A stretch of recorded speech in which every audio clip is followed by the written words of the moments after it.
আর কয়েক ঘন্টা এরপরই চিরনিদ্রায় শায়িত হবেন ইরানের সদ্য প্রয়াত প্রেসিডেন্ট ইব্রাহিম রাইসি। আর তাই বর্ষিয়ান এই নেতাকে শেষবারের মতো শ্রদ্ধা জানাতে দেশটির রাজধানী তেহরানে ঢল নামে লাখো মানুষের। স্থানীয় সময় বুধবার সকালে প্রিয় শিষ্যের জানাজা পড়ান দেশটির সর্বোচ্চ ধর্মীয় নেতা আয়াতুল্লাহ আলী খামেনি।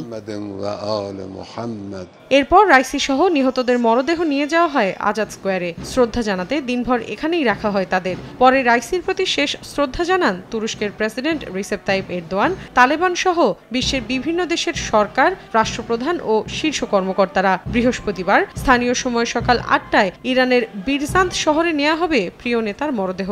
এরপর তাকে দাফন করা হবে তারই জন্মস্থান মাশহাদে।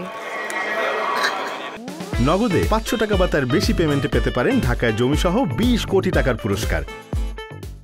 এদিকে হেলিকপ্টার বিধ্বস্তে নিহত হওয়া প্রেসিডেন্টের প্রতি শ্রদ্ধা জানাতে স্থগিত করা হয়েছে দেশটির সব ধরনের বিয়ে। এক প্রতিবেদনে এ তথ্য জানায় কাতার ভিত্তিক সংবাদ মাধ্যম আল জাজিরা। বলা হয়, যতদিন শোক চলবে ততদিন বন্ধ থাকবে ইরানের সবগুলো কমিউনিটি সেন্টার। বন্ধ ঘোষণা করা হয় সিনেমা সহ সব ধরনের সাংস্কৃতিক কার্যক্রম ও কনসার্ট। স্থগিত করা হয়েছে খেলাধুলা সহ সব ধরনের প্রতিযোগিতা।